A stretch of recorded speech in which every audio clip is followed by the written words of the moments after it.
In today's episode, let's make my 2-ingredient whipped cream. And here I have some cold milk. Into that, I'm going to add my vanilla.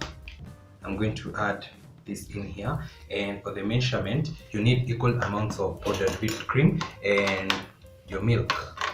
You can also use water, and we are going to mix this till we form stiff peaks.